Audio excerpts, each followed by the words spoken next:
Hello everyone, welcome back. आज हम देखेंगे थ्योरी वाला सेक्शन। देखिए, इससे पहले हमने क्या कर लिया। इससे पहले हमने कंसेप्ट बेस्ड जो मतलब कि जिनको मैं लॉजिक बेस्ड बोल रही हूँ, लॉजिक्स या फिर कुछ बेसिक से कंसेप्ट हमने देखे थे, 10 से 12 कंसेप्ट एक वीडियो में। दूसरी वीडियो में उसी पे बेस्ड हमने क्या किए थे, क्वेश्चंस प्रैक्टिस किए थे। प्रीवियस ईयर क्वेश्चंस थे, क्वेश्चन प्रैक्टिस। अब हम थर्ड वीडियो में हम लोग थ्योरी कर रहे हैं और फोर्थ वीडियो में हम इन्हीं थ्योरी के बेस पे जो क्वेश्चंस आए हुए हैं पीवाईक्यू हमारे, हम वो करेंगे। ठीक है, तो इसी तरीके से हम एक वीडियो में अपना कंटेंट करेंगे, दूसरे में उसके पीवाईक्यू। इस तरीके से अब हम चलेंगे। ठीक है, तो बिना किसी देरी के हम शुरू करते हैं, अपना टॉपिक शुरू करते हैं। ठीक है, अपने को इसमें मैंने जो आपको एक पीडीएफ शेयर करी हुई है, उसमें मैंने आपको बताया था कि दूसरी जो थ्योरी वाला टॉपिक था उसमें हमारी 7 थ्योरी हैं जो आपको इम्पोर्टेंट है करनी है। मैस्लो की थ्योरी है, ठीक है, उसके अलावा अपनी ब्रोन फर्नर वाली है, ठीक है, इको और उसके अलावा वाइगोस्की की, पियाजे, कोलबर्ग, इस तरीके से 7 थ्योरीज है अपनी। तो इस वीडियो में हम 7 थ्योरी कंप्लीट कर लेंगे हमारी। ठीक है, तो शुरू करते हैं। देखो, पहले है मैस्लो हायरार्की नीड थ्योरी। मैं इसको थोड़ा जूम कर लेती हूँ। ठीक है, देखो, मैस्लो की हायरार्की ऑफ नीड थ्योरी। ठीक है, तो ये किसने दी है, अब्राहम मास्लो ने दी है 1943 में। इसका मेन बेस क्या है कि मनुष्य का व्यवहार उसकी आवश्यकताओं, नीड से प्रेरित होता है। ठीक है, जब निचली आवश्यकता पूरी हो जाती है तो वो ऊपर वाली आवश्यकता को सक्रिय हो जाती है। ठीक है, जैसे अपनी जरूरतें हैं ना, जैसे जो जो अपनी जरूरतें, उसी अकॉर्डिंग आदमी का व्यवहार होगा। जैसे कि ये पहले बात इनकी कर रहे हैं, भाई आदमी को सबसे पहले भोजन, पानी, नींद ये चाहिए। अब भोजन उसको सबसे जरूरी है, वो बेसिक नीड है उसकी। तो जो उसकी नीड होगी, अब वो क्या करेगा, अब सर्च करेगा फूड के लिए, तो उसी अकॉर्डिंग उसका बिहेवियर हो जाएगा, है ना। तो इसमें यही बताया गया है। तो एग्जाम परस्पेक्टिव से क्या आता है, एग्जाम में आपके ये आता है कि जैसे मैस्लो की कितनी स्टेजेस है। एक तो यही आया हुआ है क्वेश्चन कि नीड हायरार्की थ्योरी जो है वो किसने दी है, वो मैस्लो ने दी है। एक तो यही क्वेश्चन आया है, ठीक है, प्रीवियस ईयर में। दूसरा कहता है इसमें स्टेजेस कितनी है, इसमें 5 स्टेज है, ये ध्यान रखना आपने। फिर इन 3 स्टेज की आपको क्या करना है, मतलब आपको ध्यान रखना है पहली स्टेज कौन सी है, दूसरी कौन सी है, पहली में क्या क्या आता है, दूसरी में क्या क्या आता है, ये मेनली पूछा जाता है। ठीक है, तो देखो, अब हम देखेंगे कि जो सबसे पहले नंबर पे क्या आ जाएगा, फिजियोलॉजिकल नीड, शारीरिक आवश्यकताएं। भी सबसे पहले आदमी को बुनियादी आवश्यकता है भोजन, पानी, नींद, हवा, वस्त्र। ठीक है, जैसे भूखा या थका हुआ बच्चा पढ़ाई में ध्यान नहीं दे सकता, तो मतलब सबसे पहले इंसान की बेसिक नीड्स, फिजियोलॉजिकल नीड्स है, तो ये चीज आ जाएगी। तो उसमें वो पूछता है पीवाईक्यू में कि फूड हो गया, वाटर हो गया, ठीक है, ये सब किसके अंदर आता है, तो ये फिजियोलॉजिकल में आएगा, ये आपको याद रखना है। ठीक है, फिर दूसरा पॉइंट आता है कि दूसरी नीड क्या होती है उसकी, सेफ्टी। उसको जैसे अब मान लो उसको खाना मिल गया, तो अब उसको क्या चाहिए, शारीरिक सुरक्षा भी चाहिए, आर्थिक सुरक्षा, मतलब इसमें एम्प्लॉयमेंट आ जाएगा। ठीक है, वो भी उसको चाहिए, उसको अच्छा हेल्थ भी चाहिए, उसको स्टेबिलिटी चाहिए। ठीक है, तो ये चीजें इसमें सेफ्टी आ जाएगी अपनी दूसरे में, सेफ्टी। ठीक है, दूसरा अपना हो जाएगा सेफ्टी। उसके बाद में आता है थर्ड। अब जैसे देखो, आदमी को भोजन भी मिल गया, उसको रोजगार भी मिल गया, वो क्या करेगा, प्यार प्रेम की बातें करेगा। ठीक है, अब वो अपनी गर्लफ्रेंड ढूंढेगा या फिर अपनी वाइफ ढूंढेगा। ठीक है, तो प्रेम व्रेम करेगा, दोस्त वोस्त बनाएगा, परिवार से जुड़ेगा। ठीक है, तो तीसरे नंबर पे क्या आ जाएगा, लव आ जाएगा। ठीक है, तो शिक्षक छात्र का संबंध, सहपाठी समूह, अच्छा संबंध, मतलब कि अच्छे रिलेशन जिसमें भावनाएं आ जाएंगी। ठीक है, भावनाएं आ जाएंगी, तो मित्रता होगी, समूह से जुड़ाव हो गया। तीसरा पॉइंट अपना हो गया, यहाँ पे अपना लव वाला एंगल आ जाएगा। पहले बेसिक जरूरतें, फिर सेफ्टी, ठीक है, और फिर उसके बाद में लव। उसके बाद में क्या आता है, एस्टीम की नीड्स, आत्मसम्मान, प्रशंसा, उपलब्धि, रिकॉग्निशन। इस सम्मान की आदमी को, जैसे समाज में एक इज्जत होती है ना आदमी की, तो वो सम्मान आदमी बनाने की कोशिश करता है। इसमें इनाम, प्रशंसा, अच्छे अंक, ये सब आएगा। ठीक है, और फिर अपना आ जाएगा सेल्फ एक्चुअलाइजेशन नीड। ये होता है अपनी क्षमताओं का पूर्ण विकास करना, आत्मसंतोष। ये सबसे ऊंचे वाली वो स्टेज होगी। अब आपको क्या याद रखना है, देखो, सबसे पहले हमें क्या चाहिए, फिजियोलॉजिकल, हमें खाना पीना चाहिएगा। फिर अपने को सेफ्टी चाहिएगी, फिर अपने को प्यार प्रेम चाहिएगा, और फिर क्या चाहिएगा, इज्जत चाहिएगी, सेल्फ एस्टीम चाहिएगी, और फिर क्या जाएगा अपना सेल्फ एक्चुअलाइजेशन। बस, ठीक है। एक शिक्षक अपने ज्ञान बेहतर बनाना चाहता है, तो इसमें मेन की पॉइंट्स क्या है, ये आवश्यकताएं हायरार्किकल होती कि एक पूरी होगी तो फिर दूसरे की डिमांड होगी, ये पूरी होगी तो इसकी होगी, ठीक है। ऐसे हायरार्की में चलेगा। निचली आवश्यकता पूरी हुए बिना ऊपर की आवश्यकता प्रभावी नहीं होती। इसमें सेल्फ एक्चुअलाइजेशन तक पहुंचना जरूरी नहीं है कि हर कोई इस 5वीं स्टेज तक यहाँ तक पहुंचेगा, और ये सिद्धांत मोटिवेशन से संबंधित है, ठीक है।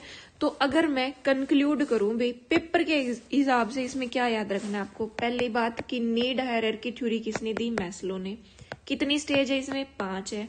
पहली स्टेज कौन सी है, फिजियोलॉजिकल, दूसरी सेफ्टी, तीसरी लव, चौथी सेल्फ एस्टीम, 5वीं सेल्फ एक्चुअलाइजेशन। 3 बात। चौथी बात ये कि फूड किस में आता है, इसमें आता है, ये ध्यान होना चाहिए, ठीक है। एम्प्लॉयमेंट किस में आती है, इसमें आती है। बस ये 4-5 बातें पता है तो आप ये क्वेश्चन अगर मैस्लो की थ्योरी से आया तो मेरी गारंटी है कि आप क्वेश्चन कर लोगे।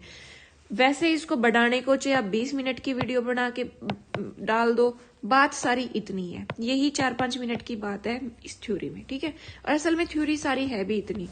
उसके बाद में अपना यूनिट थ्योरी नंबर 2 आती है, ब्रोन फैब्रनर इकोलॉजिकल सिस्टम थ्योरी। किसने दी थी, यूरी ब्रोन फेनबर्नर ने दी 1979 में।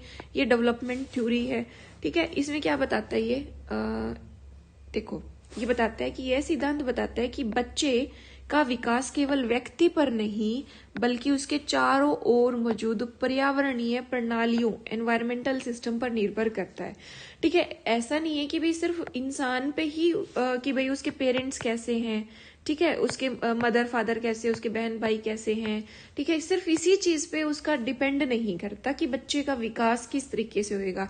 ये इस बात पे भी निर्भर करता है कि उसका पर्यावरण, उसका एनवायरमेंट कैसा है, ठीक है। जो ये पारिस्थितिकी है ना, ये इकोलॉजिकल सिस्टम, तो इस पे भी इसका डिपेंड करता है कि ये कहते हैं child development is influenced by multiple layers of the environment. अलग अलग लेयर्स इसमें होती है, ठीक है। तो वो कौन सी लेयर्स है ये आपको ध्यान रखना है। अब इसमें एग्जाम पर्सपेक्टिव से पहला क्वेश्चन तो आपका यही बन जाएगा, क्या बन जाएगा कि ये इकोलॉजिकल सिस्टम थ्योरी किसने दी है, ब्रोन फेनबर्नर ने दी है, पहली बात। दूसरी बात कि इसके कितने लेवल हैं, तो वही अब हम देखेंगे ये लेवल ऑफ इकोलॉजिकल। पहला लेवल कौन सा है, माइक्रो सिस्टम, ठीक है। इसमें बच्चे का, माइक्रो शब्द से ही सूक्ष्म हिंदी में देखो और इंग्लिश में भी देखो, माइक्रो मतलब छोटा, मतलब जो सबसे पहले आएगा, बिल्कुल डायरेक्ट जिसके कांटेक्ट में बच्चा होता है। किसके कांटेक्ट में होता है, फैमिली, अपने स्कूल में, अपने टीचर्स के साथ में, अपने दोस्तों के पास में, ये सबसे पहले वाला हो जाएगा जिससे बच्चे का सीधा संपर्क है। कौन, family, school, teacher, peers, teacher student का इंटरेक्शन। तो अगर हम इसमें देखें कि ये चाइल्ड है तो ये सबसे पहले क्या है, माइक्रो सिस्टम आ जाएगा, माइक्रो सिस्टम, ठीक है। और इसमें क्या है कि इसमें अच्छा पीवाईक्यू में क्या पूछा गया, एक तो मैंने आपको बता दिया कि भाई ये थ्योरी किसने दी है, इकोलॉजिकल वाली ब्रोन ने दी है, ठीक है। दूसरी बात पीवाईक्यू में ये आता है कि फैमिली और स्कूल, ये आया हुआ है, फैमिली और स्कूल कौन से सिस्टम में आता है, तो माइक्रो में आएगा। परिवार से सबसे पहले जुड़ेगा तो सबसे छोटा सर्कल अपना क्या है, फैमिली है, ठीक है। तो ये अपना फैमिली में माइक्रो में आ जाएगा। ये पीवाईक्यू आपका दूसरा, ये आपको याद रखना है। फिर दूसरी स्टेज इसकी क्या होती है, meso.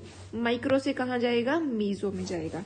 Inter relationship between micro system, कैसे, जैसे देखो अब फैमिली का और स्कूल का, ये कह रहे इन दोनों में रिलेशनशिप होएगी, कैसे, देखो फैमिली और स्कूल में। अब देखो कैसे, पेरेंट्स और टीचर का रिलेशनशिप जैसा है, ठीक है, या फिर होम और स्कूल का जो कनेक्शन है, जैसे पीटीएम हो गया, ठीक है। या फिर एक ऐसा होता है कि मान लो ये ए दोस्त है, ए और बी दो दोस्त हैं, ए का इसके पेरेंट के साथ में जो कनेक्शन होगा वो ये आ जाएगा, मीजो के अंदर आ जाएगा।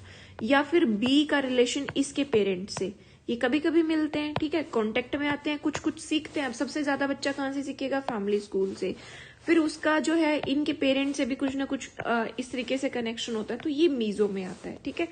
फिर तीसरा, अच्छा जो पीवाईक्यू की मैं बात कर रही थी कि एक तो ये थ्योरी किसने दी, ये आता है। दूसरा कि फैमिली और स्कूल का खासकर पूछते कि किस में आता है, तो माइक्रो में, दूसरी बात। तीसरा पीवाईक्यू क्या आएगा, आपसे सीरीज बनवाएगा, वो सीरीज बनवाएगा कि सबसे पहले कौन है, माइक्रो, दूसरा क्या है, मीजो। तो ये सीरीज आपको याद होनी चाहिए, माइक्रो मीजो ऐसे, ठीक है। फिर थर्ड क्या आता है, थर्ड है अपना एक्सो सिस्टम। एक्सो। इसमें इनडायरेक्ट रिलेशनशिप होता है, इनडायरेक्ट एनवायरनमेंट, जिसपे बच्चा सीधा शामिल नहीं होता लेकिन कुछ कुछ जो है उसका प्रभाव पड़ता है, जैसे कि मीडिया हो गया, ठीक है। अब या फिर स्कूल की मैनेजमेंट होगी, जैसे कि पेरेंट की जॉब का स्ट्रेस अगर बच्चे के बिहेवियर को इम्पैक्ट कर रहा है तो वो भी उसके डेवलपमेंट को भी क्या करेगा, इम्पैक्ट करेगा। फॉर एग्जाम्पल, अगर पेरेंट्स जो है वो जॉब से खुश है, अच्छे से आ रहे, तो वो बच्चों पे अच्छे से फोकस करेंगे तो उसका डेवलपमेंट अच्छा होगा। लेकिन अगर पेरेंट्स जो है वो अपनी जॉब की वजह से स्ट्रेस्ड रहते हैं या परेशान रहते, तो बच्चा क्या सीखेगा, तनाव लेना सीखेगा, तो वो उसकी डेवलपमेंट पे इम्पैक्ट पड़ेगा उस चीज का। अब बच्चा डायरेक्टली पेरेंट्स की जॉब की जगह पे नहीं जा रहे, है ना, उसके ऑफिस में नहीं जा रहे, लेकिन वो इनडायरेक्टली इम्पैक्ट हो रहे हैं, ठीक है। तो एक्सो, ठीक है। अब अपना पहला क्या था, माइक्रो, साथ साथ ही याद हो जाएगा, कॉपी पेन लेके लिखते रहो रफ पेज पे, माइक्रो। फिर अपना क्या है, मीजो। थर्ड क्या है, एक्सो। फोर्थ क्या है, मैक्रो, ठीक है। और फिफ्थ क्या आ जाएगा, क्रोनो। ये चीज आ जाएगी। ये 5 स्टेजेस आपको याद रखनी है। फिर फोर्थ क्या आता है, मैक्रो। मैक्रो में अपनी समाज, संस्कृति, परंपराएं, ये भी बच्चों को इम्पैक्ट करती है, जैसे अपनी देश की एजुकेशन सिस्टम हो गया, अपनी संस्कृति होगी, ये भी बच्चों के डेवलपमेंट में इंपॉर्टेंट रोल प्ले करती है। ये फोर्थ हो गया। फिफ्थ हो गया क्रोनो सिस्टम, टाइम डायमेंशन, समय के साथ में होने वाले परिवर्तन, जैसे कि हिस्टोरिकल चेंजेस, जैसे कि कोविड-19 का ये भी एक लंबा इम्पैक्ट था एजुकेशन पे, या फिर लाइफ के इवेंट्स हो गए, टाइम से रिलेटेड जो होगा वो क्रोनो हो जाएगा। फिर मैंने एक ट्रिक इसमें ये देखो, माइक्रो, मीजो, एक्सो, मैक्रो, क्रोनो, ठीक है। ब्रॉन फैन बर्नर ने ये आपके इंपॉर्टेंट पॉइंट्स मैंने अलग से डाल दिए। इसका इकोलॉजिकल थ्योरी इनकी है। डायरेक्ट इन्फ्लुएंस किसका है, माइक्रो का। इनडायरेक्ट इन्फ्लुएंस किसका, एक्सो का। कल्चरल वैल्यू किस में आती है, मैक्रो में। टाइम का किस में आता है, क्रोनो में। बस इतना आप याद रख लेते हो तो इस थ्योरी से क्वेश्चन आया तो आपका क्वेश्चन आप 100% सोल्व कर लोगे, ठीक है। उसके बाद में अपनी आती है फ्रेड साइकोसेक्सुअल डेवलपमेंट थ्योरी। इसमें क्या है, ये किसने दी, सिगमंड फ्रॉयड ने दी 1905 में। थ्योरी का टाइप कैसा है, साइको एनालिटिकल है। पर्सनालिटी डेवलपमेंट पे ये फोकस करते हैं। क्या बोलते हैं कि फ्रॉयड के अनुसार बच्चे का व्यक्तित्व उसके प्रारंभिक बचपन के अनुभवों और जो सेक्सुअल एनर्जी है ना, उसको लिबिडो बोला इन्होंने, कि विभिन्न चरणों में विकसित होता है। कैसे, बेसिक कंसेप्ट इन्होंने, लिबिडो टर्म का क्या मतलब है, सेक्सुअल एनर्जी, ठीक है। उसके अलावा पर्सनैलिटी जो है वो डेवलप होती है अलग अलग स्टेजेस में। इन्होंने काफी सारी स्टेजेस बताई है। किसी भी चरण में समस्या होने पर फिक्सेशन हो सकता है, उसको ठीक किया जा सकता है। फिक्सेशन का प्रभाव आगे के व्यवहार पर भी पड़ता है। अब स्टेजेस देखो, सबसे पहले इसमें क्या आती है, ये स्टेजेस आपको याद रखनी है, ओरल, फिर अनल।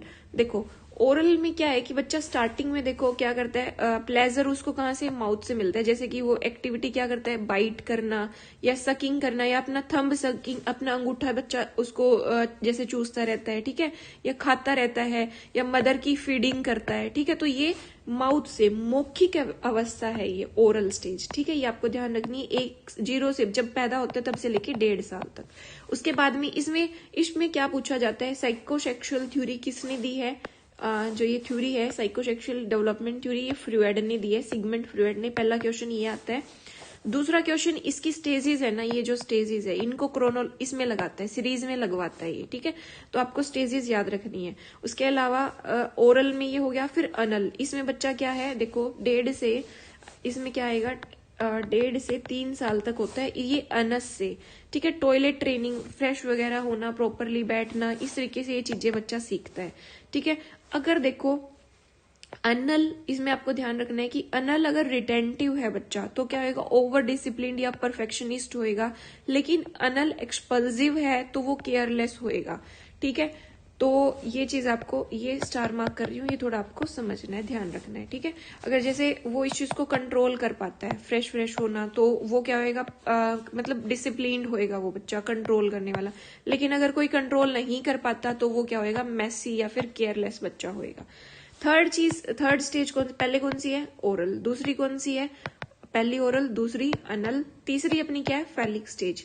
फैलिक में क्या होता है कि उसके 3 से 6 साल तक है, फोकस ऑन द जेनिटल्स, उसके जेनिटल्स जो हैं वो डेवलप होने शुरू हो जाते हैं, ठीक है। और यहाँ पे एक चीज ध्यान रखनी है, 3 से 6 की एज में जो ओडिपस कॉम्प्लेक्स और इलेक्ट्रा कॉम्प्लेक्स होता है, क्या देखो ओडिपस में क्या होता है, ये आपको याद रखना है, ये इंपॉर्टेंट है। ओडीपस में क्या होता है, जो बॉयज होते हैं ना, बॉयज का कनेक्शन माँ से ज्यादा होएगा, मदर से, ठीक है। और उसके अलावा इलेक्ट्रा जो है, इलेक्ट्रा उसमें गर्ल्स का कनेक्शन अपने फादर से ज्यादा होता है, ठीक है।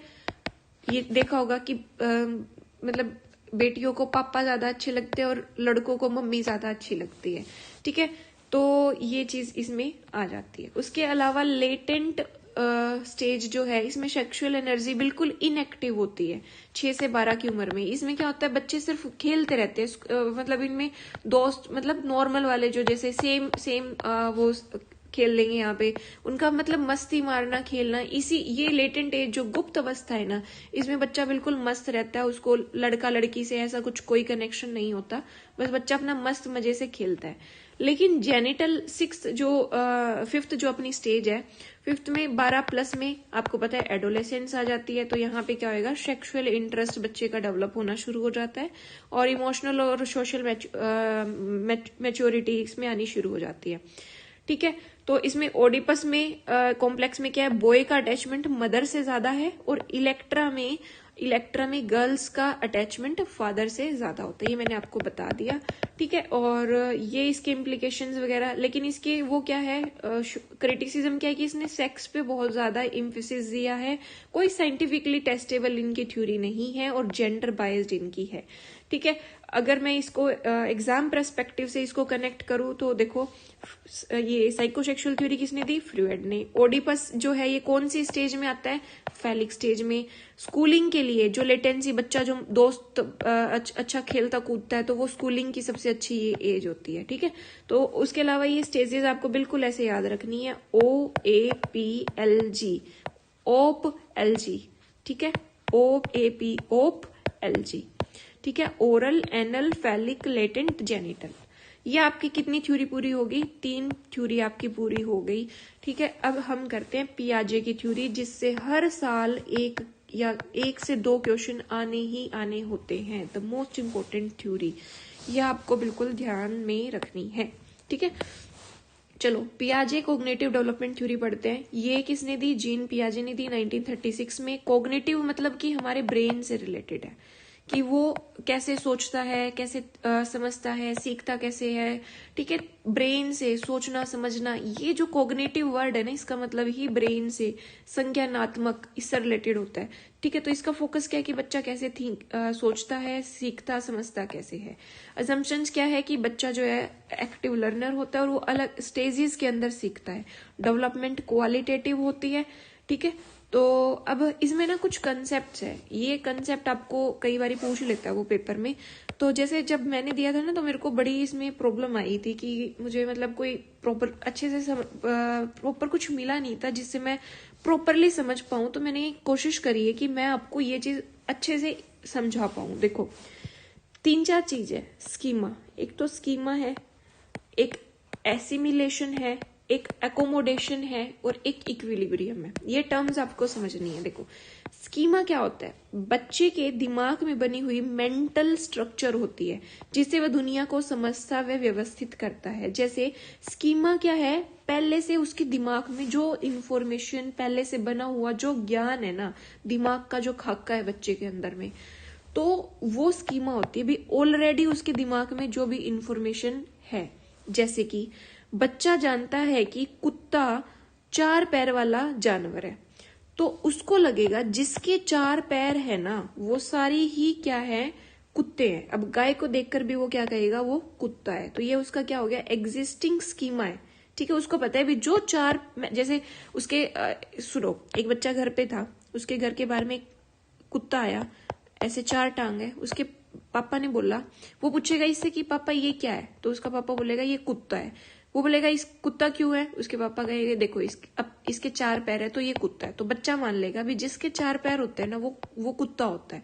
फिर गाय आई तो उसको लगा उसके 4 पैर थे, उस बच्चे को लगेगा कि ये भी क्या है, कुत्ता है। ये उसकी, क्योंकि उसके दिमाग में ऑलरेडी स्कीमा है, उसके दिमाग में पहले से एक इंफॉर्मेशन है कि जिसके 4 पैर होते हैं वो कुत्ता होता है। इतनी बात क्लियर। अब देखो फिर आएगा एसिमिलेशन, आत्मसात करना।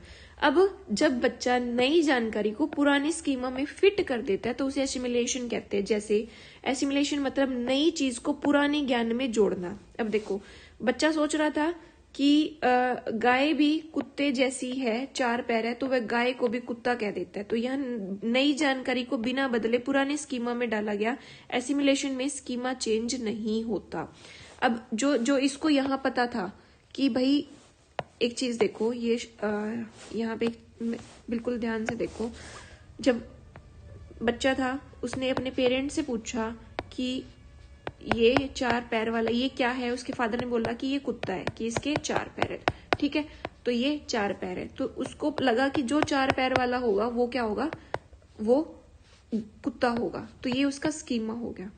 ठीक है, उसको लगता है भी जो 4 पैर वाला है। अब देखो वो नई इन्फॉर्मेशन, अब उसने नई इन्फॉर्मेशन गाय को देखा, उसके भी 4 पैर थे, तो उसको लगेगा कि भाई गाय भी कुत्ते जैसी है, क्योंकि उसके 4 पैर है तो वो गाय को भी क्या बोल देगा, कुत्ता ही बोल देगा। ये उसकी क्या है, एसिमिलेशन। नई जानकारी को पुरानी स्कीमा में फिट कर दिया, उसे एसिमिलेशन। ठीक है, इसमें स्कीमा चेंज नहीं होता, लेकिन एकोमोडेशन में क्या है, वो चेंज होएगा। जो पुराना स्कीमा काम नहीं करता तब बच्चा उसे बदलता है और नया स्कीमा बनाता है, और उसे एकोमोडेशन कहते हैं। जैसे कि पुराने ज्ञान को बदलना। अब बच्चा क्या सीखेगा, जैसे कुत्ता जो है वो भौंक रहा है लेकिन गाय भौंक नहीं रही, तो उसको लगेगा कि ये ऐसे कैसे है, तो फिर वो नई इन्फॉर्मेशन ऐड करेगा, क्या कि जो भौंक रहा है यहाँ पे वो कुत्ता है, और जो गाय दूध दे रही है ये क्या है, ये मतलब जो दूध दे रही है वो गाय है। उसने नया स्कीमा चेंज किया, थोड़ी इन्फॉर्मेशन ऐड करी। ठीक है, तो उसको एकोमोडेशन बोलेंगे। उस एकोमोडेशन से जो उसका स्कीमा था वो मॉडिफाई हो गया, चेंज हो गया। समझ में आई बात। अब देखो, इसके बाद में आता है इक्विलिब्रियम। इक्विलिब्रियम वह स्थिति होती है जब बच्चा नई जानकारी को समझकर अपने ज्ञान में संतुलन, अब उसके दिमाग में जब सारी चीजें नई इन्फॉर्मेशन आई तो उसने उसको दिमाग में उसको सेट कर लिया और उसको बिल्कुल इक्विलिब्रियम बना लिया। नई जानकारी आई तो वो उसमें कंफ्यूज हो गया था गाय और कुत्ते में। ठीक है, तो वो क्या हो गया था, कंफ्यूज हो गया। लेकिन एसिमिलेशन और जब एकोमोडेशन हुआ, उसने नई इन्फॉर्मेशन ऐड करी, अपने दिमाग में फिट करी, तो वापस से क्या आ गया, संतुलन हो गया। जैसे पहले भ्रम था कि गाय और कुत्ता बराबर होते हैं, लेकिन उसको बाद में समझ में आया कि नहीं, दोनों अलग अलग होते हैं। ठीक है, अब बच्चा संतुलित समझ में आ गया। स्कीमा, अब देखो यहाँ पे कोई इन्फॉर्मेशन थी उसके दिमाग में, अगर मैं कंक्लूड करूं, यहाँ कोई इन्फॉर्मेशन थी। ठीक है, 4 पैर वाला कुत्ता, फिर उसने उसमें गाय को देखा, ये कुत्ता है, और उसने गाय को देखा और उसने कोई चेंज नहीं किया, उसको लगा ये भी 4 पैर वाली है तो कुत्ता और गाय बराबर है। लेकिन उसको यहाँ पता चला नहीं, कुत्ता भौंक रहा है और गाय दूध दे रही है, तो ये इक्वल नहीं है। ठीक है, और फिर इक्विलिब्रियम मतलब ये इन्फॉर्मेशन क्या हो जाएगी, एडजस्ट हो जाएगी उसके दिमाग में और इक्विलिब्रियम आ जाएगा, वो संतुलन में आ जाएगा। उसको पता चल जाएगा कि गाय और कुत्ता बराबर नहीं है। आई होप ये आपको क्लियर हो गया होगा। ठीक है, एग्जाम पर्सपेक्टिव से क्या इंपॉर्टेंट है, एसिमिलेशन में नो चेंज, यहाँ पे चेंज इन स्कीमा, यहाँ पे बैलेंस आउट हो जाएगी। ठीक है, बैलेंस हो जाएगी इंफॉर्मेशन, ये ऑलरेडी जो उसके दिमाग में है, already information in mind.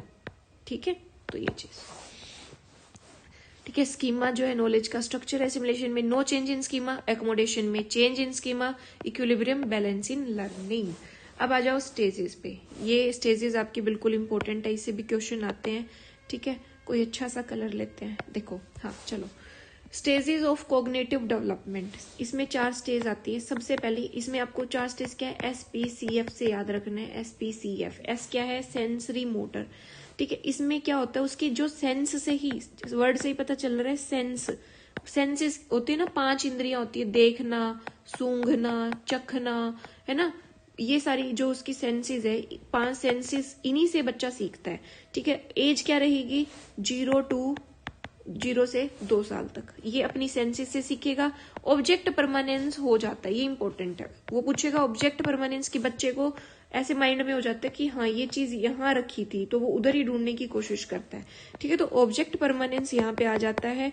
Goal oriented, जैसे बच्चा है यहाँ पे, यहाँ एक खिलौना रखा है तो वो खिलौने की तरफ जाएगा। ठीक है, गोल ओरिएंटेड बिहेवियर होता है और सेंसेस ही उसके टीचर्स होते हैं। ठीक है, जैसे कि एग्जाम्पल, टॉय अगर छुपा दिया तो बच्चा उसको ढूंढेगा क्योंकि उसको ऑब्जेक्ट परमानेंस हो गया। ये पहली स्टेज का हो गया। अब दूसरा क्या है, SPCF। P क्या है, प्री ऑपरेशनल। ये 0 से 2 थी, ये 2 से 7 है। इसके अंदर क्या होता है, बिल्कुल मैंने to the point concise notes बनाए हैं। इन टर्म्स को आपको याद रखना है, ये टर्म्स इंपॉर्टेंट है, ये एग्जाम में पूछी जाती है। ठीक है, देखो कहते हैं कि सिंबॉलिक थिंकिंग डेवलप। यहाँ पे सिंबॉलिक बच्चे को ABCD आ ई क ख ग इतना समझ में आना शुरू हो जाता है। उसकी थोड़ी थोड़ी भाषा डेवलप हो जाती है, बच्चा बोलना सीखना शुरू कर देता है। अब देखो ईगोसेंट्रिसिज्म, ये टर्म्स आपको ध्यान रखनी है। 1 2 3 4 5, ये 5 टर्म्स आपको याद रखनी है कि प्री ऑपरेशनल में होती है। जब बच्चा 2 से 7 की उम्र में होता है तो उसको लगता है जैसे वो सोचता है ना वैसे ही दुनिया सोचती है। ईगो सेंट्रिसिज्म मतलब उसका फोकस खुद के विचारों पे ही रहता है, जैसे वो सोच रहा है वैसे ही दुनिया सोच रही है। फिर उसको ये नहीं पता कि रिवर्सिबिलिटी उसमें नहीं होती। उसको लगता है कि बर्फ बन गई तो अब ये पानी नहीं बन सकता, और पानी है तो वो बर्फ नहीं बन सकता। रिवर्सिबिलिटी उसमें नहीं होती। फिर उसमें एनिमिज्म की वो लैक करता है। उसको लगता है लिविंग और नॉन लिविंग बराबर होते हैं। जैसे अब देखा होगा छोटे बच्चे, जैसे लड़कियां होती है उनकी गुड़िया होती है तो वो जैसे खेलते रहते हैं, उनको लगता है हाँ इसको भूख भी लगती होगी। वो छोटे होते थे, अपन लोग भी उनको खाना खिलाते थे, उनको सुलाते थे, नहलाते थे गुड़िया को।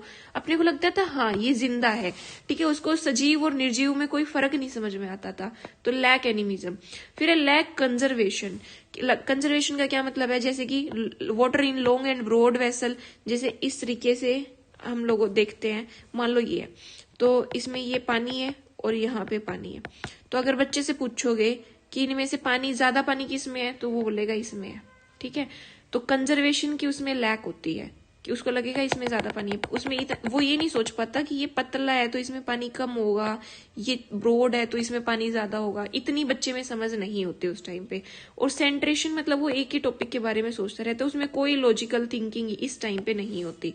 तो अगर मैं इसको वो करूं, मार्क करूं, तो आपको याद रखना है egocentrism, lack reversibility, lack animism, lack of conservation और सेंट्रेशन। ठीक है, ये चीजें आपको एग्जाम पर्सपेक्टिव से याद रखनी है। फिर आती है SPCF, ठीक है, SPCF।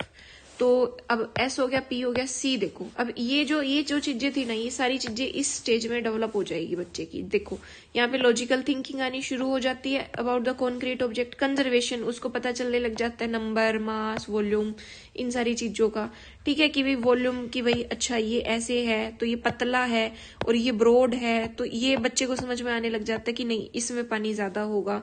डिसेंट्रेशन अलग अलग टॉपिक्स पे सोचना शुरू कर देता है। रिवर्सिबिलिटी, बर्फ पानी बन सकता है, पानी बर्फ बन सकता है, ये समझ में आना शुरू हो जाता है। फिर इसमें आप CCS याद रखोगे, कंजर्वेशन, क्लासिफिकेशन और सीरीज में लगाना। इसके बाद में ये आएगा, इसके बाद में ये, इस तरीके से सीरीज वगैरह होगी। तो ये जो चीजें हैं अगर मैं मार्क करूं तो कंजर्वेशन, डिसेंट्रेशन, रिवर्सिबिलिटी, CCS, ये आपको याद रखना। लॉजिकल थिंकिंग बच्चे में आनी शुरू हो जाती है। लास्ट टॉपिक अपना ऐसे टॉपिक नहीं मतलब इसकी स्टेज है SPCF।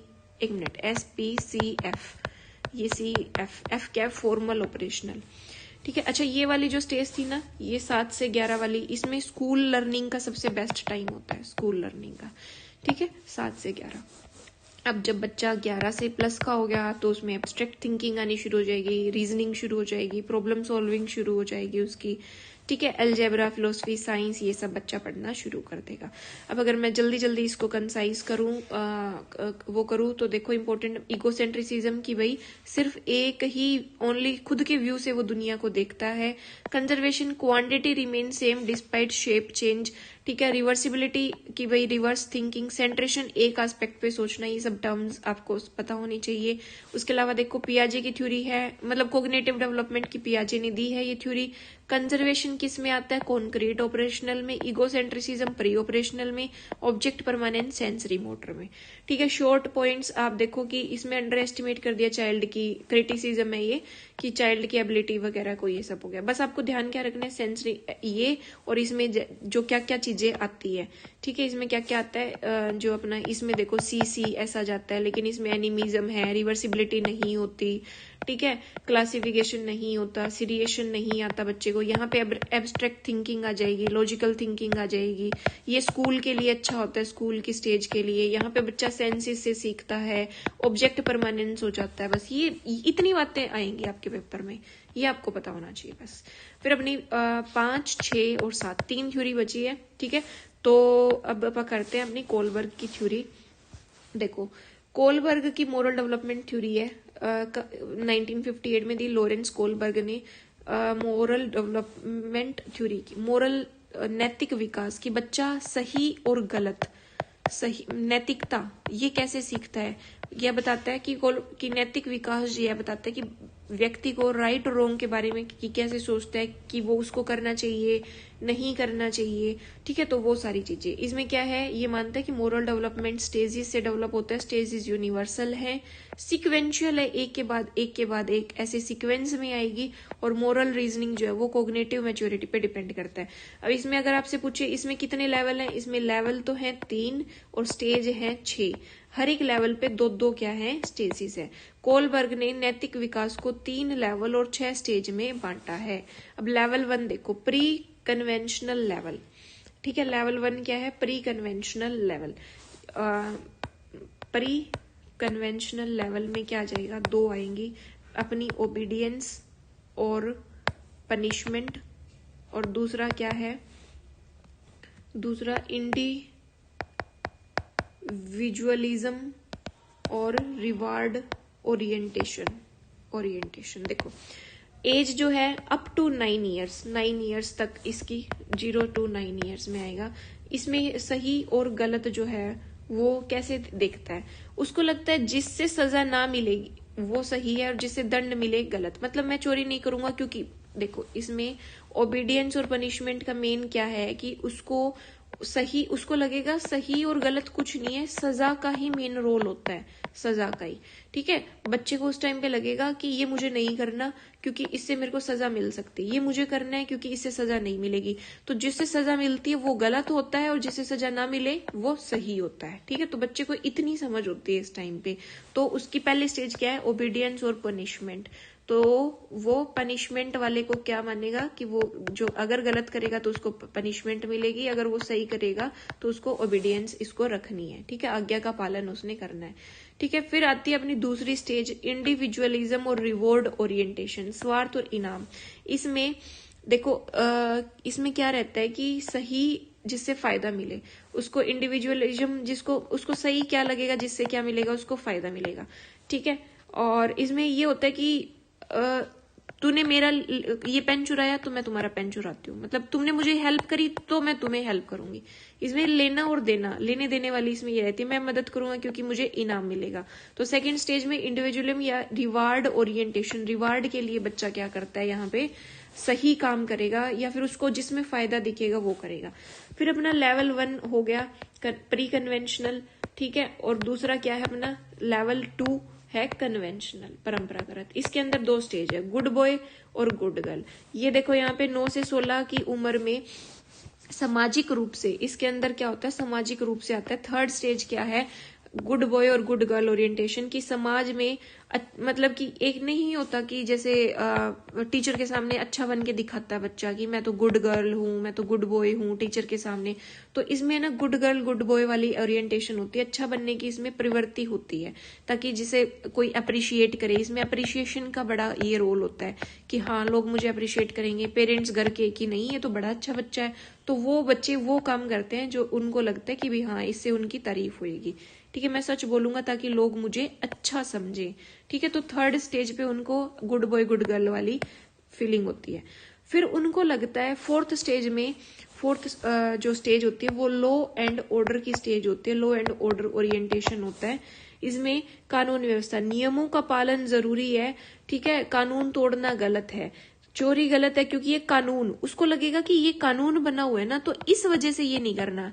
रेड लाइट हमें नहीं तोड़नी क्योंकि ये रेड लाइट तोड़ना एक कानून है, ठीक है। तो उसको लगेगा कि जो कानून वगैरह और ऑर्डर को उसको वो दिमाग में रख के अपने काम करता है बच्चा, ठीक है। उसको लगेगा कि हाँ ये गलत है, ये रेड लाइट को तोड़ना क्योंकि ये कानून है, ठीक है।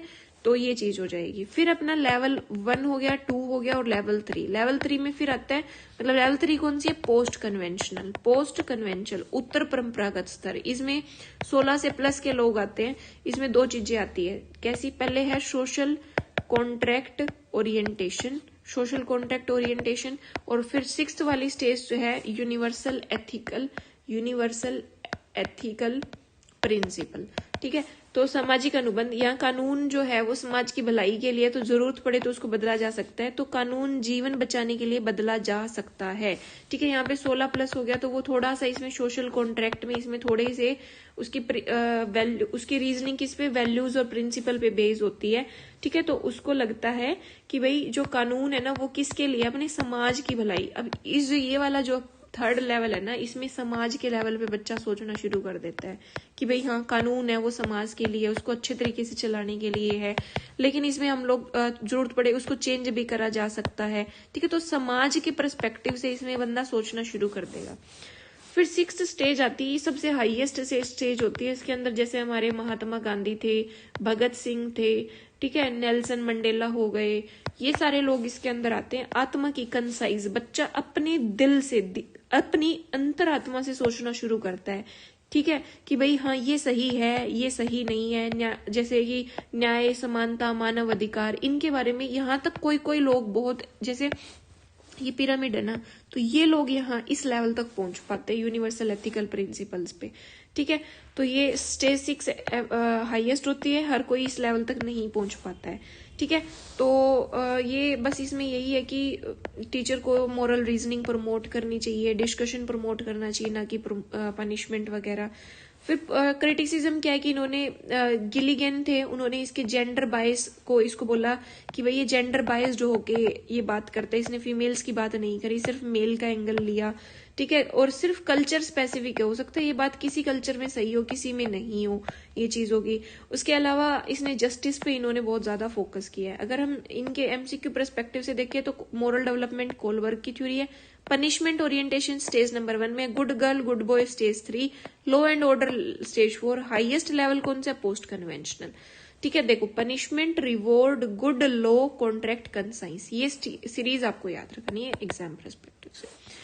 फिर अपनी बचती है 2 थ्योरी, वाइगोस्की की और एरिक्सन की। ठीक है, तो देखो वाइगोस्की की सोशल कल्चरल थ्योरी है, वाइगोस्की ने दी 1934 में, सोशल कल्चरल कोग्निटिव थ्योरी। उन्होंने बोला वाइगोस्की ने कि बच्चे का जो विकास है कोग्निटिव, उसका जो डेवलपमेंट है वो समाज, संस्कृति और भाषा के माध्यम से होता है। मतलब कि वो समाज भी उसके ऊपर एक इम्पोर्टेंट रोल प्ले करता है उसके सीखने में।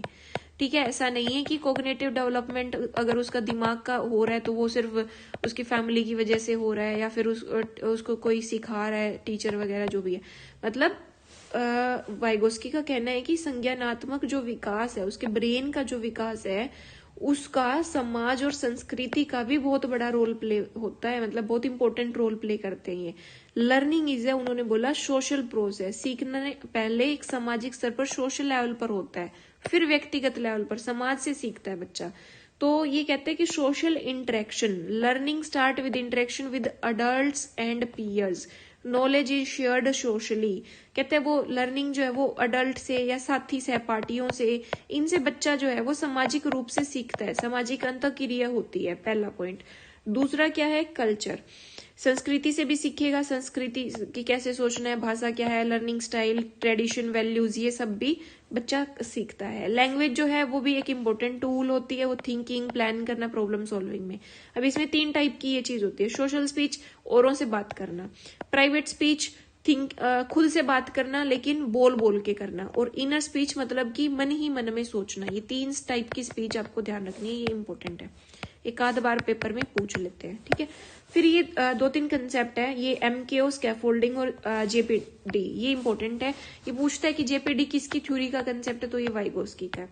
JPD क्या होता है? मान लो कि ये सिंपली एक डिफरेंस है, बच्चा खुद से और कोई अगर उसको हेल्प दे तो वो मान लो उसका डिफरेंस है। फॉर एग्जाम्पल मान लो कि एक बच्चा खुद से 2 सवाल सीख कर सकता है, लेकिन वो टीचर की हेल्प से मान लो 7 सवाल कर सकता है, तो JPD क्या है?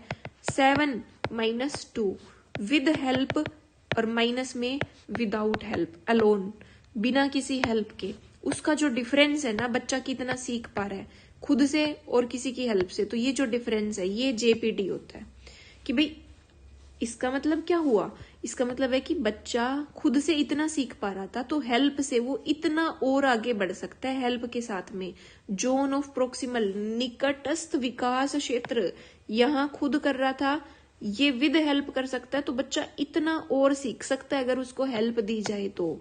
ठीक है, ये चीज बताता है जोन ऑफ प्रोक्सिमल डेवलपमेंट। उसके बाद में स्कैफोल्डिंग क्या होता है, टेम्परेरी सहारा। टेम्परेरी सहारा क्या मतलब, जैसे अब मेरी बात सुनो, मान लो किसी को गाड़ी सीखनी है, ठीक है, या फिर मान लो किसी को साइकिल सीखनी है, आप ये देखो, ठीक है, या फिर मान लो किसी को पेन चलाना सीखना है, तो उसको बीच बीच में बच्चे को, मान लो साइकिल सीख रहा है तो वो गिर रहा है, तो उसको अपन थोड़ा सपोर्ट दे रहे हैं, उसको पकड़ रहे हैं, तो वो टेम्परेरी सपोर्ट हो गया, ठीक है, पेरेंट्स का। या फिर मान लो कोई बच्चा पेंसिल पकड़ के लिखना सीख रहा है, तो बीच बीच में टीचर उसको हाथ पकड़ के उसका क ख ग लिखना सिखा रहा है, हिंट्स दे रहा है, क्लू दे रहा है, कुछ कुछ हेल्प कर रहा है, तो वो स्कैफोल्डिंग है। मतलब कि टेम्परेरी सहारा क्या होता है, स्कैफोल्डिंग। ठीक है, सहारा से एस याद रख लो। फिर मोर नॉलेजेबल पर्सन, मतलब कि वो कोई भी हो सकता है, आपका टीचर, पेरेंट, एल्डर, सिबलिंग, कोई भी, कि भाई इसमें जो ज्यादा, जैसे यहाँ पे कौन जो साइकिल सिखा रहे थे अपने पेरेंट सिखा रहा था मान लो, तो वो कौन है, MKO, मोर नॉलेजेबल पर्सन, जिसको अपने उस बच्चे से ज्यादा नॉलेज है, उसको जो काम करना आता है वो, या फिर जब क ख ग उसका टीचर सिखा रहा था, वो कौन है, मोर नॉलेजेबल अदर। ठीक है, फिर अपना क्या है, पियाजे इंडिविजुअल लर्निंग की बात करता है, ये सोशल लर्निंग की बात करते हैं। इन्होंने कल्चर के ऊपर कोई खास रोल नहीं दिया, इन्होंने कल्चर पे इंपॉर्टेंट रोल, इन्होंने बोला पहले डेवलपमेंट होती है फिर लर्निंग होती है, लेकिन इन्होंने बोला पहले लर्निंग होगी फिर डेवलपमेंट होगी। ठीक है, फिर ये इंपॉर्टेंट पॉइंट्स है, देखो वाइगोस्की की सोशल कल्चरल, ये PYQ है इतना, ऐसे क्वेश्चन था, सोशल कल्चरल थ्योरी किसने दी, 4 नाम दे रखे हैं, सीधा क्या कर दो, वाइगोस्की, क्योंकि वाइगोस्की ने सोशल कल्चरल की बात करी। जेपीडी क्या है कि भाई हेल्प के साथ में बच्चा कितना और सीख सकता है। MKO जो एक्सपर्ट बंदा है, वो अपना टीचर हो सकता है, पेरेंट। स्कैफोल्डिंग टेम्परेरी सहारा, SS सहारा। लैंग्वेज क्या है, टूल ऑफ थॉट है। ठीक है, फिर इन्होंने कुछ इनके क्रिटिसिज्म्स है, वो कोई आपको ज्यादा जरूरत नहीं, बट आप एक बार पढ़ सकते हो कि बायोलॉजिकल फैक्टर्स वगैरह पे इन्होंने फोकस नहीं किया। फिर अपनी बचती है लास्ट थ्योरी, अपनी सारी थ्योरी हो जाएगी। ठीक है, चलो देखो, Erikson stages of psycho social development, देखो ये एरिक्सन ने दी, 1950 में दी, साइको सोशल थ्योरी है। इन्होंने बोला कि व्यक्ति का विकास पूरे जीवन स्पैन में, पूरे जीवन लाइफ स्पैन में होता है, और हर अवस्था में एक संघर्ष, एक क्राइसिस, साइको सोशल क्राइसिस होता है। ठीक है, कैसी क्राइसिस की वो बात कर रहे हैं हम देखेंगे। ये कहते हैं डेवलपमेंट जो है वो लाइफ लॉन्ग होती है। इन्होंने ना बिल्कुल ओल्ड एज तक बताया कि आखिर तक बंदा किस किस संघर्ष से गुजरता है, और कौन से हर स्टेज में संघर्ष होता है, कैसा संघर्ष होता है। ठीक है, कहते हैं पॉजिटिव रिजोल्यूशन क्या है, हेल्थी पर्सनैलिटी, और नेगेटिव रिजोल्यूशन एडजस्टमेंट प्रॉब्लम्स। इन्होंने 8 स्टेज दी है। ठीक है, ये 8 स्टेज आपको ऐसे मैच द कॉलम में आ जाता है जैसे, या फिर सीरीज में लगानी आ जाती है, ये सीरीज आपको याद रखनी होती है। जैसे ट्रस्ट, और पहली स्टेज है ट्रस्ट, जब बच्चा 0 से 1 साल का होता है, तो अगर कोई उसको प्यार करेगा, उसका ध्यान रखेगा, तो उस पर तो वो विश्वास कर पाता है। लेकिन अगर कोई उसको निगलेक्ट कर रहा है, तो उसका नेगेटिव पॉइंट क्या है, मिसट्रस्ट। जैसे मदर उसको बॉन्डिंग, मदर के साथ में उसको फीड करती है, उसको केयर करती है, तो बच्चा, जैसे आपने देखा होगा, अपनी माँ के पास जाते ही चुप हो जाता है, और कोई उसको लेते हैं ना तो बच्चा रोएगा रोएगा रोएगा, अपनी माँ के पास जाते ही वो चुप हो जाता है। क्यों? क्योंकि उसकी माँ उसको लव कर रही है, उसको केयर कर रही है, उसको फीड कर रही है। ठीक है, तो उसमें ट्रस्ट डेवलप हो जाता है, और उसका अपोजिट क्या है, मिसट्रस्ट। फिर आता है 1 से 3 साल में ऑटोनॉमी। ठीक है, अगर बच्चा, मतलब ऑटोनॉमी, इसमें बच्चे में क्या, इंडिपेंडेंस वगैरह की इसमें ये चीज रहेगी, सेल्फ कंट्रोल रहेगा। लेकिन अगर उस पर ओवर रेस्ट्रिक्शन वगैरह होगी तो वो शेम फील करेगा। इसके अंदर टॉयलेट ट्रेनिंग आ जाती है इस एज में। फिर थर्ड है इनिशिएटिव वर्सेस गिल्ट। अगर बच्चा कुछ नया कर रहा है, ठीक है, चाइल्ड कुछ नया कर रहा है, अगर उसको प्रमोट करें, हाँ ठीक है, तो बच्चा नया इनिशिएटिव लेगा। लेकिन अगर उसको डिस्करेज करेंगे तो बच्चे में गिल्ट पैदा हो जाएगा। फिर 4th स्टेज होती है इंडस्ट्री वर्सेस इंफीरियरिटी। इंडस्ट्री 6 से 12 की एज में, स्कूल की स्टेज होती है 6 से 12। ठीक है, इसमें स्किल बच्चा सीखता है, हार्डवर्क करता है, और फेल होता है। अगर वो फेल हो जाता है तो उसमें इंफीरियरिटी आ जाती है, और ये इंपॉर्टेंट है HTET और CTET के लिए, ये वाली स्टेज, इंडस्ट्री वर्सेस इंफीरियरिटी। ठीक है, उसके बाद में अपना नेक्स्ट है आइडेंटिटी। फिर जब 12 से 18 की एज में एडोलेसेंस में हमने पीवाईक्यू में भी देखा था, बच्चे में आइडेंटिटी रोल आइडेंटिटी क्राइसिस हो जाता है, उसको लगता है मैं कौन हूँ, वो एक बड़े ही रोल कंफ्यूजन में, या तो वो अपना सेल्फ आइडेंटिटी ढूंढ लेगा कि मैं ये हूँ, अगर वो नहीं कर पाया तो वो रोल कंफ्यूजन में रहता है कि मैं क्या हूँ, क्या करूँ क्या ना करूँ। ठीक है, फिर 12 से 18 एडोलेसेंस हो गया। इसके बाद में अडल्ट यंग अडल्टहुड में यहाँ पे क्या इंटीमेसी, अगर उसको लव मिल गया तो वो इंटीमेट करेगा, अगर उसको लव नहीं मिला तो वो आइसोलेशन अकेलापन फील करेगा। ठीक है, तो ये चीज होगी। इसमें पॉजिटिव रिलेशन क्या है, पॉजिटिव क्या, क्लोज रिलेशनशिप, इंटीमेसी, और अगर वो ऐसा नहीं कर पाया तो लोनलीनेस, अकेलापन उसमें आ जाएगा। ठीक है, फिर 7th स्टेज क्या है, अपनी ये 40 के आसपास 35-40 की उम्र में मिडल अडल्टहुड में यहाँ पे जनरेट कर रहा है, कुछ प्रोडक्टिविटी आ रही है, सोशल कंट्रीब्यूशन हो रहा है, लेकिन ऐसा पॉजिटिव ही है। लेकिन इसका अगर ऐसा नहीं हुआ तो स्टैग्नेशन, सेल्फ सेंटर्डनेस, वो ठहर जाएगा, कुछ आगे ग्रोथ, जैसे अपना इकोनॉमिक्स में पढ़ते हैं ना, ग्रोथ पैटर्न ऐसे फिक्स हो जाएगा, स्टैग्नेशन हो जाएगी उसके अंदर। ठीक है, ये चीज हो जाएगी। फिर 8th जब बूढ़ा हो जाता है, इंटीग्रिटी, या तो उसकी लाइफ में सेटिस्फेक्शन होगा कि उसने अच्छे से अपनी लाइफ जी ली, या फिर डिस्पेयर होएगा, रिग्रेट होएगा उसको कि यार मुझे ये करना था, उदासी उसके जीवन में छा जाएगी। ठीक है, तो ये चीज होगी। अब अगर हम इसको कंसाइज करें तो इन्फेंसी, जब बच्चा बिल्कुल छोटा है तो ट्रस्ट वर्सेस ये 0 से 1-2 साल तक टोडलर हो गया, फिर 3 से 6 साल तक ऑटोनोमी वर्सेस शेल, फिर इनिशिएटिव हो गया, उसके बाद में इंडस्ट्री वर्सेस इंफीरियरिटी, फिर आइडेंटिटी एडोलेसेंस में, फिर जब वो अर्ली उसमें अडल्टहुड में होता है तो इंटीमेसी, या तो उसको लव मिलेगा या आइसोलेशन, अकेलापन, या फिर वो कुछ प्रोड्यूस करेगा या फिर वो ठहर जाएगा, जनरेटिविटी। इंटीग्रिटी यहाँ पे या तो सेटिस्फेक्शन होगा या फिर उसको क्या हो जाएगी, डिस्पेयर, उदासी छा जाएगी। ठीक है, तो ये सारी चीजें हो गई।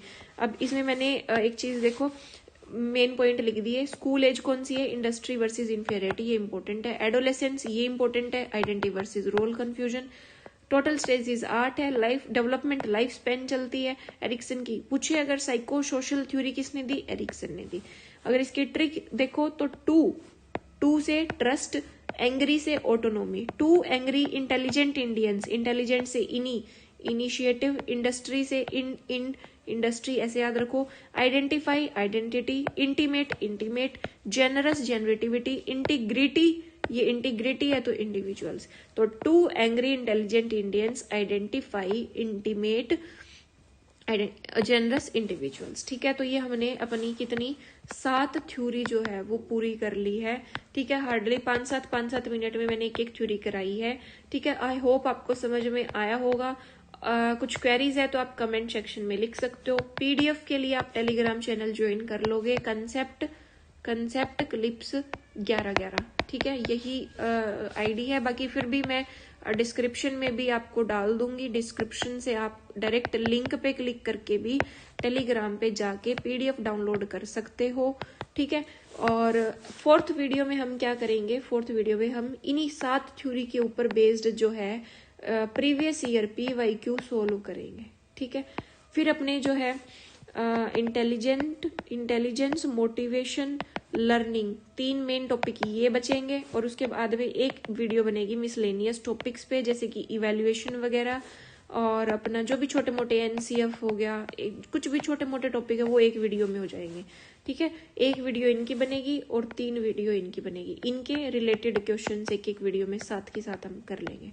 ठीक है, मतलब 3 इनके कंसेप्ट की, 3 इनके पीवाईक्यू की, और एक वीडियो इनकी, 3 6 और एक 7 और एक ये 8 वीडियो में और कोशिश करूंगी डालने की। 3 ये होगी है, मतलब टोटल 11 वीडियो में आपका सारी सीडीपी, जिसमें कि कंसेप्ट प्लस में पीवाईक्यू सारा कुछ हो जाएगा।